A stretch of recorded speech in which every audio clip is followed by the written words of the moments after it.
Hello दोस्तों, मैं doctor Rashmit पाठी आपका अपने चैनल लव फाइटर्स एकेडमी में स्वागत करती हूँ। जैसा कि मैंने पिछले सेशन के जो वीडियो में आपको बताया था कि हम लोग जो चैप्टर 4 है उसमें प्राइवेट डिफेंस पढ़ रहे हैं, जो सेक्शन 96 से लेके 106 तक है। उसमें हमने आपको 3-4 सेक्शन कल कवर कराया था, जिसमें हमने 96 से लेकर के 98 तक कवर करा दिया था। तो उसमें हमने आपको बताया था कि प्राइवेट प्रतिरक्षा का अधिकार किस किस को और कैसे कैसे दिया जाता है। पिछली वीडियो में मैंने आपको बताया ही है कि प्राइवेट प्रतिरक्षा का अधिकार आप अपने लिए या किसी अन्य व्यक्ति के शरीर के लिए, किसी अपने संपत्ति और किसी अदर पर्सन की संपत्ति, चल हो चाहे अचल हो, सबकी बचाव के लिए जो है प्रतिरक्षा में बल का प्रयोग आप कर सकते हैं। तो ये था तो हमारा पिछला वीडियो। लेकिन आज वाला जो सेक्शन है वो हमको ये बताएगा, सबसे ज़्यादा इम्पॉर्टेंट सेक्शन है, जो ये बताता है कि जो हम प्राइवेट प्रतिरक्षा का अधिकार पढ़ेंगे, जो हमने पढ़ा अभी तक, उसमें और आगे भी जो पढ़ेंगे, उसमें हमें कहाँ ऐसा कौन सा, इस सेक्शन में ये बताया जाएगा ऐसी कौन सी बातें हैं जहाँ पे हमें प्राइवेट प्रतिरक्षा का अधिकार नहीं मिलता, यानी कि सेल्फ डिफेंस वहाँ पे हमारा काम नहीं करेगा। वहाँ पे हमको अपने सेल्फ डिफेंस में का यूज नहीं कर पाना है, नहीं यूज हो पाएगा। अगर आप करते हैं तो आपका वो माना नहीं जाएगा। तो आज जो सेक्शन 99 है उसमें हम आपको यही बताएंगे, और यही आप अच्छे से सेक्शन 99 को समझिएगा, क्योंकि ये सेक्शन अभी हमारा 106 तक बार बार आपसे यही बात बताई जाएगी कि सेक्शन 99 के निर्बंधों के अधीन ही आपको काम करना है। यानी सेक्शन 99 में जो आपको बताया गया है कि जहाँ जहाँ सेल्फ डिफेंस आप यूज़ नहीं कर सकते हो, तो वहाँ आपको नहीं करना है, बाकी और जगहों पे आप कर सकते हो। तो चलिए फिर हम अपना सेशन स्टार्ट करते हैं। जैसा कि सेक्शन 99 है, वो बेयर एक्ट में क्या कहा गया है, तो सब लोग बेयर एक्ट में अपना अपना पढ़िए। देखिए, जब भी मैं क्लास कराऊं सब लोग अपना अपना बेयर एक्ट निकाल लिया करिए, क्योंकि मैं हर बात बेयर एक्ट की यहाँ पे नहीं लिखती हूँ, ना ही आपको एक एक बेयर एक्ट की बुक लेकर के पढ़ा रही हूँ मैं। तो आप लोग एक एक चीज़ बेयर एक्ट से पढ़ते जाइए। मैं वही मेन चीज़ें यहाँ पे आपको लिख के रखती हूँ जो आपके लिए ज़रूरी है, और फिर आप अपना अपना और बहुत चीज़ें हमसे यहाँ हम नहीं लिखते, छूट जाती हैं, इसलिए आप लोग वहाँ देखे रहिए। और अगर मुझसे कुछ भूल भी हो जाए तो आप मुझे बताइएगा, तो मैं उसको करेक्ट करूँगी, ठीक है। चलिए हम अपना सेक्शन स्टार्ट करते हैं। तो सेक्शन 99 हमारा क्या कहता है? कार्य जिसके विरुद्ध प्राइवेट प्रतिरक्षा का कोई अधिकार नहीं है। यानी सेक्शन 99 हमारा कहता है कि वह कार्य जिनके विरुद्ध हमें प्राइवेट प्रतिरक्षा का अधिकार नहीं दिया गया है। अब देखते हैं कि वो कौन सा कार्य है। तो वो पहला है लोक सेवक का सद्भावनापूर्वक कार्य। लोक सेवक का सद्भावनापूर्वक कार्य अपने पदाभास में रहते हुए, हाँ, चाहे वह कार्य विधि द्वारा सदा न्यायानुमत ना ही हो। मतलब कहने का इनका क्या मतलब है कि जैसे कोई लोक सेवक है, लोक सेवक मैंने आपको पिछले सेक्शन में पढ़ाया हुआ है। पिछले जो वीडियो हैं हमारे, जो एक्सप्लेनेशन चैप्टर था हमारा चैप्टर 2, उसमें हमने आपको लोक सेवक के बारे में बताया है कि कितने प्रकार के होते हैं लोक सेवक। तो आप जा करके वहाँ देख लीजिएगा कि लोक सेवक कौन कौन होते हैं। तो वही लोक सेवक की बात कर रहा है कि जो लोक सेवक होंगे वो अपने पद पे हों, यानी अपने पद पे हों और उस पद के अधीन सद्भावनापूर्वक कोई ऐसा कार्य कर रहे हों जो लोकहित में हो। वह चाहे न्यायालय द्वारा न्याययुत हो, यानी कि न्यायालय ने ऐसा करने को उनको आदेश दिया हो, चाहे वो अपने विवेक से ऐसा काम कर रहे हों, तो वहाँ पे आप प्राइवेट प्रतिरक्षा का अधिकार नहीं ले पाओगे। अब चलिए एक एग्जाम्पल के द्वारा बताते हैं कैसे। जैसे कोई लोक सेवक है, ठीक, वो किसी चोर को पकड़ा, और चोर को पकड़ने के बाद वो चोर का काम देख के बहुत गुस्सा हुआ और उसको 3-4 झापड़ कस के लगा दिया। तो ये नहीं है कि चोर भी उनको अपने प्राइवेट प्रतिरक्षा का अधिकार यूज करके उनको पिटाई कर दे। तो वहाँ पे यही कहा गया है कि वहाँ पे आप लोक सेवक है, अपना कार्य कर रहा है, तो आप वहाँ पे अपने बचाव में उनको कुछ नहीं करोगे, क्योंकि वो अपने पद पे रह के सद्भावनापूर्वक अपना काम कर रहे हैं। और उन्हें कभी कभी न्यायालय का आदेश भी दिया जा सकता है इन कार्यों के लिए, और कभी वो अपने विवेक से भी ऐसा काम कर सकते हैं, क्योंकि वो लोकहित में है। यही हमारा इनका ये पहला जो था वो बता रहा है। अब चलिए हम देखते हैं और आगे क्या बता रहा है। लेकिन हाँ, यहाँ पे इन्होंने लोक सेवक के लिए भी दो बातें बताई हैं कि कहाँ पे लोक सेवक जब करेंगे तो गलत माना जाएगा, तब आप वहाँ पे आप अपनी प्राइवेट प्रतिरक्षा का अधिकार यूज़ कर सकते हैं। पहला इन्होंने बताया मृत्यु, यानी कि जब आपको ऐसी आशंका हो कि लोक सेवक से हमारी मृत्यु हो जाए, यानी लोक सेवक ऐसा कोई कार्य कर रहा है जिससे हमारी मृत्यु की संभावना हो, या लोक सेवक कोई ऐसा काम कर रहा है जिससे हमें मतलब हमें हैवी इंजरी हो जाए, घोर उपहत्य हो जाए। यानी कि लोक सेवक को दो कामों के लिए रिस्ट्रिक्शन दिया गया है कि वहाँ पे अगर लोक सेवक दो काम ऐसा करता है तो आप अपना बचाव प्रस्तुत कर सकते हैं। कौन कौन सा? एक तो हमारा मृत्यु, यानी कि जैसे लोक सेवक कोई ऐसा काम कर रहा है जिससे हमें ये लगे कि ये हमें मार सकता है, यानी जान से मार सकता है। और दूसरा, या ये ऐसा लगे आपको कि लोक सेवक हमें जो ये कार्य कर रहा है इससे हमें घोर उपहत्य हो, यानी कि काफ़ी ज़्यादा इंजरी हो जाए हमको। यानी घोर उपहत्य में जैसे हाथ पैर टूट जाए, कोई अंग आपका शरीर से अलग हो जाए, तो ये सब। तो जैसे मैं एक एग्जांपल के तौर पर समझाती हूँ कैसे। जैसे मान लीजिए चोर को या किसी भी अपराधी को कोई पुलिस अधिकारी पकड़ा, ठीक, पुलिस अधिकारी पकड़ा तो ठीक है, वो क्या किया कि फिर अचानक वो लाठी उठाया और कस के लगा पीटने। तो जब एक लाठी उसने मारा आपके हाथ पे, तो आपको लगा कि कहीं ये मुझे और लाठियाँ इतनी ज़्यादा ना मारे कि मेरा घोर उपहत्य, यानी मुझे काफ़ी ज़्यादा नुकसान हो जाए। यानी वहाँ ये आशंका पूरी हो। पहली लाठी जब उसकी पड़ी तो आप उसके लाठी से ये अंदाज़ा लगाए कि किस तरह की उसकी इच्छा हो रही है। तो अगर आपको ये आशंका तुरंत वहाँ पे हो कि यह लोक सेवक हमें घोर उपहत्य कर सकता है, तो आप वहाँ अपने बचाव में उसको धक्का देके या कुछ भी करके वहाँ से भाग सकते हैं। तो आपको तब वहाँ माना जाएगा कि आपने अपनी प्रतिरक्षा में ऐसा किया। या फिर लोक सेवक क्या करे कि आपको कुछ दूर ले जाए, फिर आपको उतार के बस आपको बंदूक तान के आपके सामने खड़ा हो जाए और एक आँख हवाई फायर कर दे जिससे आपको कहीं आसपास चोट लग जाए, आपके हाथ पैर या कहीं। तो फिर आपको यह आशंका हो कहीं ये हमें मार न डाले, तब वहाँ पे भी आप किसी चीज़ से अगर उसके बंदूक फेंक करके उसकी बंदूक गिरा दें या वहाँ से उसको धक्का दे के या किसी तरह करके भाग जाएं, अपना बचाव करें, तो वहाँ पे फिर आपका प्राइवेट डिफेंस माना जाएगा। ये दो कंडीशन है जो हमको बता रही है कि लोक सेवक के विपरीत हम अपनी रक्षा कर सकते हैं। कौन कौन सी? एक मृत्यु की आशंका हो और एक घोर उपहत्य की। अब चलिए हम अपने नेक्स्ट पॉइंट की तरफ चलते हैं। हमारा नेक्स्ट पॉइंट क्या कहता है?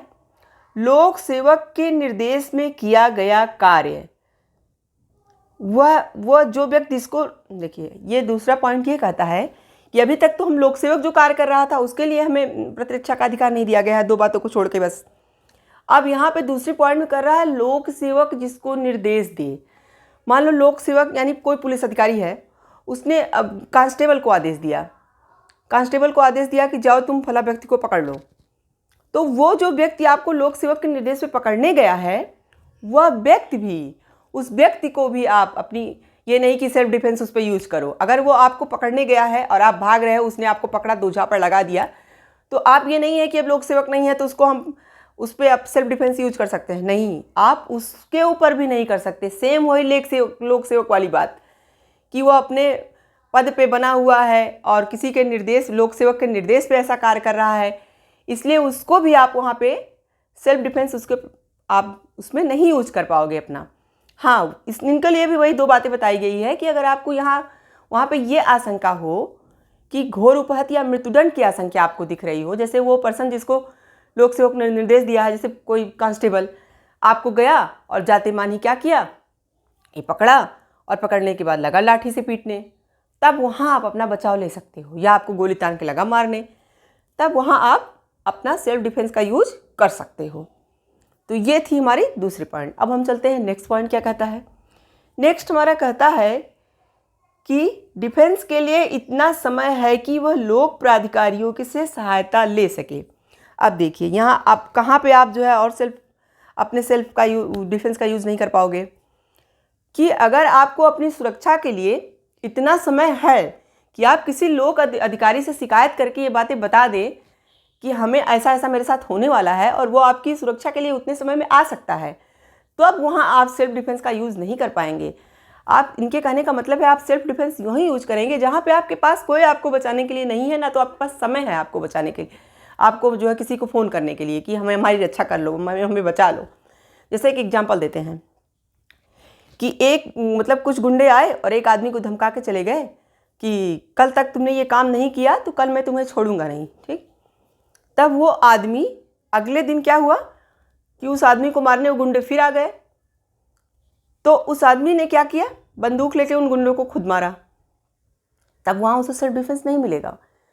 जो उसने मारा उसे बहुत होगा तो क्या होगा, बहुत होगा तो उसे मृत्युदंड न देके आपराधिक मानव वध की सज़ा दे दी जाएगी, क्योंकि वो अपने बचाव में थोड़ा बहुत ऐसा किया, जो उसको धमकी पहले ही मिल चुकी थी। थोड़ा बहुत आपके साथ कोर्ट रहम कर सकता है, लेकिन आपको छोड़ेगा नहीं सेल्फ डिफेंस में, क्योंकि आपके पास एक दिन का पूरा समय था। आप किसी भी पुलिस से या किसी लोक प्राधिकारी, किसी से भी आप मदद ले सकते थे। तो यही हमारा तीसरा पॉइंट कहता है कि अगर आपके पास समय है अपने आप को बचाने का, तो वहाँ आप खुद से सेल्फ डिफेंस नहीं ले सकते हो।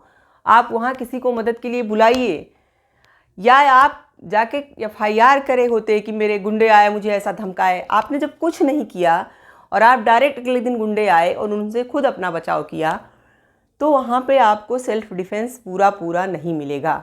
थोड़ा बहुत न्यायालय आपके ऊपर दया खा के आपको जहाँ मृत्युदंड देना था वहाँ आपराधिक मानव वध की सज़ा दे सकता है। ये हमारा तीसरा पॉइंट कहता है। अब क्या, अब एक बात इन्होंने अब बताई है कि इस अधिकार का कितना प्रयोग आप कर सकते हो। जैसे कि जो हमारी सेल्फ डिफेंस हमको मिला है, तो कितना मिला है? क्या एक आदमी आपको थप्पड़ मारा तो क्या आप उसको जान से ही मार डालोगे? इतना नहीं मिला है। वही इस विस्तार बताता है ये बात स्पष्टीकरण में। क्या बताता है कि हमें सेल्फ डिफेंस का कितना यूज करना है। ये सेक्शन हमें ये बात भी बताता है। उसमें हमें बताता है ये बात कि हमें सेल्फ डिफेंस का उतना ही यूज करना है जितनी हमें अपने आप को बचाने की ज़रूरत है। जैसे कि आपको किसी ने थप्पड़ मारा तो आप उसका जवाब सिर्फ थप्पड़ से ही दे सकते हो। आपको कोई, मान लीजिए कोई आपको बंदूक तान के खड़ा है, लेकिन आपको गोली उसने नहीं चलाया है, तो आप क्या उसको वो गोली नहीं चलाया है तो आप उसको गोली मार दोगे? क्योंकि उसने आपको बंदूक ताना है, आपको मार सकता है वो। उसने आपको अभी तक मारा तो नहीं है ना। तो आप किसी ईंट पत्थर से उस बंदूक को हटा के या उस आदमी को किसी तरह से इधर उधर करके उसका दिमाग आप भाग सकते हो। आप उतना ही अपने उसका बल का प्रयोग करिए जितना आपके सेल्फ डिफेंस में ज़रूरी है। ये सेक्शन हमें ये भी बताता है। अब इस सेक्शन में 2 स्पष्टीकरण दिए गए हैं कि कहाँ पे आप लोक सेवकों के खिलाफ भी जा करके अपने आप को बचा सकते हैं। तो पहले स्पष्टीकरण में इन्होंने ये बताया है कि अगर लोक सेवक की पहचान आप नहीं कर पा रहे हो, या आपको ऐसी आशंका हो रही है कि जो ये पर्सन आया है लोक सेवक नहीं है, तो वहाँ पे अगर आप बिना पहचाने उसको अपने डिफेंस में यूज मतलब बल का प्रयोग कर देते हो, तब वहाँ पे आपको छूट मिल सकती है। लेकिन हाँ, इस बात का पक्का प्रूफ होना चाहिए कि आपने उसको नहीं पहचाना था, तभी यहाँ पे कोर्ट आपको ये बात मानेगा, क्योंकि वो लोक सेवक है। जैसे मान लीजिए लोक सेवक कभी कभी सादे ड्रेस में आ जाते हैं, तो आपने नहीं पहचाना सच में, तो अगर आप ऐसा करते हो तो आपको वहाँ बचाव मिलेगा। और सेकेंड स्पष्टीकरण यही कहता है कि लोक सेवक जिसको निर्देश देता है, अगर वो व्यक्ति भी आपको इस तरह से आता है कि आपको पहचान में नहीं आता है, या आप आशंका करते हो कि वही व्यक्ति है या कोई और है, मतलब उसको बिल्कुल पहचान नहीं पाते हो, तब वहाँ आप अगर अपने बल का प्रयोग करते हो अपने डिफेंस में, तो आपको बचाव मिल सकता है। तो ये था हमारा सेक्शन 99। सेक्शन 99 में बस इतना ही है। अब हम चलते हैं अपने नेक्स्ट सेक्शन 100 की तरफ। सेक्शन हमारा 100 क्या कहता है, पैराग्राफ में देखिए, शरीर को प्राइवेट प्रतिरक्षा के अधिकार का विस्तार मृत्युकारित करने पर कब होता है। मतलब कभी कभी आपको सेल्फ डिफेंस में ऐसा भी सेल्फ डिफेंस मिल जाता है कि आप अगले पर्सन की मृत्यु भी कारित कर सकते हैं। लेकिन उसके लिए सात बातें हैं जिनमें आप अगले पर्सन की, जो जिसने आपके ऊपर हमला किया है, उसकी सेल्फ डिफेंस में मृत्यु भी कारित कर सकते हैं। अब वो कौन कौन है 7 पॉइंट, चलिए आपको बताते हैं। पहला हमारा क्या है, हमले का जो परिणाम हो वो मृत्यु हो। जैसे कि आपको ये आशंका हो कि जो पर्सन हमारे ऊपर हमला कर रहा है वो ऐसा हमला है जिससे हमारी मृत्यु हो जाएगी। जैसे वो आदमी खूब चाकू लेके आया, खूब सारा तलवार उलवार लेके आए। जैसे आप लोग मूवियों में देखते होंगे कि जो है हीरो को मारने के लिए डाकू लोग, गुंडा लोग आते हैं, वो लेकर के क्या कहता है हथियार ढेर सारे। दक्षिण भारत की मूवी में देखिए अक्सर ऐसा होता है, कटारी लेके हथियार लेके सब आते हैं बस, और मारना धाड़ना शुरू कर देते हैं तुरंत। वैसे जब ये सब आशंका हो कि आए नहीं कि बस सबको मारना, इनको मारा उनको मारा, तो आपको पूरी आशंका है कि मतलब ये पर्सन मार ही रहा है, सबको मार ही डालेगा, तब वहाँ पे आप अपने बचाव में, सेल्फ डिफेंस में क्या कर सकते हैं, उन पर्सनों में से किसी की भी हत्या कर सकते हैं और अपना बचाव कर सकते हैं। तो क्या हो हमारा पॉइंट में, आप मृत्यु कब कर सकते हैं, जबको आपको यह आशंका हो कि हमला करने वाला व्यक्ति आपकी मृत्यु कारित कर देगा। अब दूसरा पॉइंट क्या कह रहा है कि हमले का जो परिणाम हो वो घोर उपहत हो। जबकि आपको यह आशंका हो कि जो हमला करने वाला व्यक्ति आया है वो ऐसा हमला हमारे ऊपर किया है कि हमको घोर उपहत कर देगा, यानी बहुत ज़्यादा हमारी इंजरी कर देगा, हमारे शरीर के अंग शिथिल बिथिल हो जाएंगे। तो वहाँ पे भी आप अपने बचाव में मृत्यु कारित कर सकते हो। फिर हमारा जो तीसरा पॉइंट है वो क्या कहता है, तीसरा पॉइंट कहता है रेप करने के आशय से किया गया हमला। ये हमला ऐसा हो जैसे किसी लेडी का, मतलब अब रेप, जैसे कुछ लोग आए और घर में घुसे और औरतों क्या किए कि औरतों के साथ उनका इरादा था कि गलत काम करें। तो वहाँ पे आप जो है, आप अगर अपनी वाइफ को बचाने में या किसी के रेप होने को बचाने में, अगर सेल्फ डिफेंस में आप उस पर्सन को या किसी के डिफेंस में किसी व्यक्ति, क्योंकि हमने सेक्शन 97 में क्या पढ़ा था कि आप अपनी शरीर या अन्य किसी के शरीर की सुरक्षा के लिए आप हमला कर सकते हैं सेल्फ डिफेंस में या उस पर्सन के सेल्फ डिफेंस में।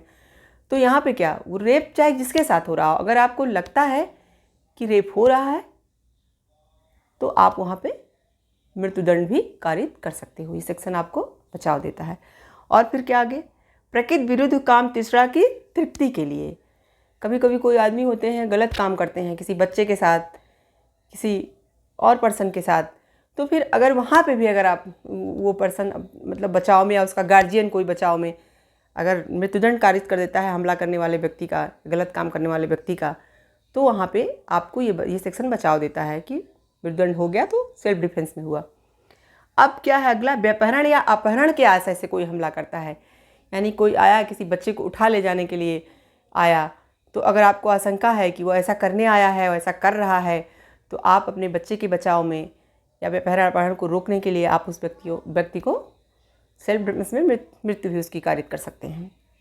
अब नेक्स्ट पॉइंट क्या है, सदोष परिरोध के आशय से, यानी कि आपको ये पता है कि ये पर्सन हमको लिवा गया, एक पर्सन आपको ले गया और वो चालाकी से आपको किसी कमरे में बंद कर दिया, और आप जो है अगर आप ये बात मतलब आपको आशंका है कि वो मेरे साथ ऐसा करने वाला है, तो सदोष परिरोध आपको कारित करने वाला है, तो आप क्या करोगे, अपने बचाव में उसको मार सकते हो। और आपके पास इतना समय नहीं है कि आप किसी अधिकारी को बता सको, अपनी बचाव ले सकते हो, तब वहाँ पे आप सेल्फ डिफेंस का यूज अपना कर सकते हो और उस पर्सन की मृत्यु तक कारित कर सकते हो।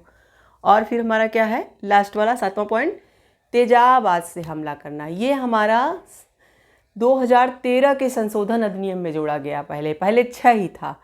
2000 का हमारा जब संशोधन किया गया आईपीसी में, तो हमारा ये तेजाब से हमला, जैसे देखिए अभी कुछ दिनों में हम लोगों ने बहुत घटनाएं देखी थी कि कुछ वैसे पर्सन होते थे जो किसी लड़की के ऊपर, किसी औरत के ऊपर तेजाब फेंक के भाग जाया करते थे। तो वहाँ पे अगर आपको ये आशंका हो कि अगला आदमी हमारे ऊपर तेजाब फेंक रहा है, मान लो एक बार उसने फेंका कहीं और गिर गया, तो आपको लगा कि अब तो अगली बार हमारे मुंह पे गिर जाएगा, तो वहाँ अपने सेल्फ डिफेंस में या कोई और, जैसे आप किसी के ऊपर कोई फेंक रहा हो और आप उसे उस पर्सन के सेल्फ डिफेंस में आप अगर उस व्यक्ति की हत्या भी कर देते हो, तो वहाँ पे आपको बचाव मिलेगा। तो ये 7 पॉइंट थे जो हमारे बताते हैं कि आप जो है अपने सेल्फ डिफेंस या किसी और के बचाव के लिए जो सेल्फ डिफेंस है उसमें मृत्यु भी कारित कर सकते हैं। लेकिन हाँ, सेक्शन 99 जो मैंने अभी आपको पढ़ाया उसके निर्बंधों के अधीन रहते हुए, यानी कि जो जो पॉइंट को उसने रोका है वो सब आपको ध्यान दे करके अपना काम करना होगा। आगे के आप हम लोग जितने भी सेक्शन पढ़ेंगे सब में यही आएगा कि सेक्शन 99 के निर्बंधों के अधीन रह के हमें कोई अपना सेल्फ डिफेंस लेना है, यानी सेक्शन 99 को आपको अच्छे से याद करके चलना ही है। तो आज हम लोगों ने कौन से 2 सेक्शन पढ़े, एक तो 99 पढ़ा और एक सेक्शन 100 पढ़ा। एक पे हमने पढ़ा कि कहाँ कहाँ हमें सेल्फ डिफेंस का अधिकार नहीं है, कैसे नहीं है, क्यों नहीं है, कैसे ले सकते हैं, ये सब बातें बताई गई। और सेक्शन 100 हमें ये बताया कि कहाँ कहाँ पे हम मृत्युदंड भी अपने सेल्फ डिफेंस में कारित कर सकते हैं। तो आशा करते हैं कि आज का वीडियो आपको पसंद आया होगा और ये सब बहुत इंपॉर्टेंट चैप्टर हैं, हर एग्ज़ाम में इससे पूछा जाता है। सेक्शन 99 तो आपको इसलिए भी यूजफुल है क्योंकि आपको ये सेल्फ जो पढ़ना है प्राइवेट डिफेंस, इसमें आपको हर जगह इसका यूज़ करना है, हर जगह समझ के चलना है।